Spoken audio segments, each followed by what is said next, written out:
Toastmasters and guests, raise your hand for me if you have kids.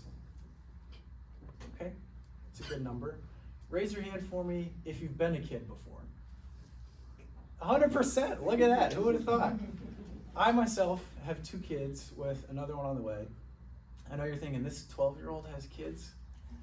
If you look very closely and squint your eyes, I've got 17 gray hairs to prove it. I've learned a lot from my kids these first few years of parenting. I want to share some of those lessons with you today. I have been having problems with my daughter. She's almost 2 years old, and she loves to dump. I'm not sure where your mind went there. I'm talking about food. She loves to dump her food. Picture this. I'm done with a long work day. I pick the kids up from daycare, come home. I spend 45 minutes making this wonderful, delicious meal made with love, serve it on the table. I go back to grab my water. I come back, and the table is covered in food. Every inch of it is covered in food. She has the nerve to hit me with a, "Oh no!" like it was an accident, when we both know good and well it was not an accident. I go back, turn around for a second. After scooping all this food up, putting it back in her bowl, I hear the sound. And she hits me with another, "Oh no!" like it was an accident, when we both know good and well it was not an accident. There are times we will go 5 or 6 times through this in a meal when she'll eventually stop. What I find interesting about this is that every time, because I'm her parent, I think the next time is going to be different, and I think it's going to be better. Silly me. But this also got me thinking, why don't I believe in myself that much? And why don't we believe in ourselves that much? There are so many times where we believe in other people more than we believe in ourselves. If we mess up, if we have an "oh no" moment, we don't think that it can get better the next time. It's really important for us to believe in ourselves as much as we believe in other people. Speaking of belief, let's talk about Santa. Raise your hand for me, or somebody shout out what you got for Christmas when you were 6. No. Nintendo. All right, you guys were not supposed to have an answer.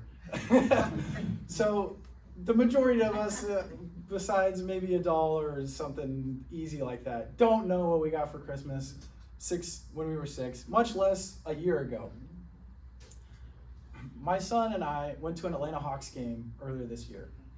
It was an epic night. Hawks versus Pacers.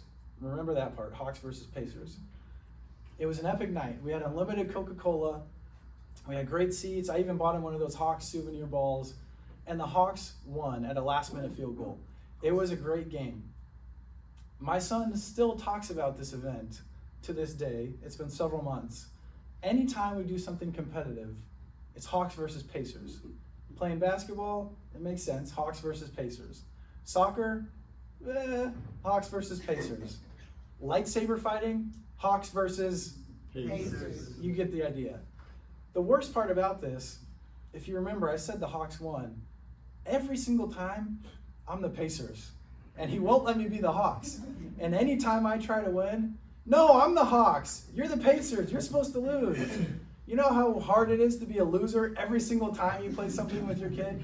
It's terrible. But what I love about this is that he still remembers that moment. There's no way he remembers what he got for Christmas last year. I don't even remember what I got for Christmas last year. But he does remember this moment and this memory that we made together. It's so important for us to make memories with our loved ones over materials that aren't going to last. This brings me to my third and final point. My wife loves to make up these funny, silly names for our kids. One day, my son was running around the house butt naked. That happens with little kids sometimes, and you can't do anything about it. So she starts calling him Butt Crack Billy. His name is Miles, so this has nothing to do with that. But she starts saying, "Hey, get back here, Butt Crack Billy!" And he's loving it. He's cracking up, running around as fast as he can.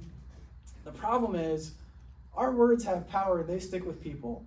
And he would not stop saying butt crack. It was so much so that we've started calling it the B word in our house. And he has taught his sister, who is only 1, the B word. I want to sing you this beautiful rendition of a classic song that she has made.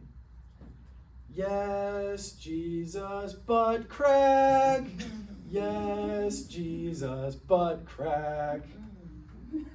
It was funny the first time, not the 247th time, okay? So we have tried to outlaw the B word in our house. The problem is now my son comes home from school and he says, Dad, I'm sorry. I said the B word today. I'm like, I hope he's not telling his teacher that he's saying the B word. Because I'm not that kind of parent. It's not the real B word. But he won't stop saying it.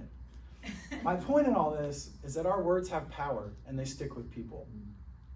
Words can build up, words can tear down. And it's extremely important, the words we use, because people remember them. They stick with them. I want to leave you with these 3 lessons from today. Believe in yourself. When you have one of these, oh no, moments, it can get better the next time. Memories are more important than materials.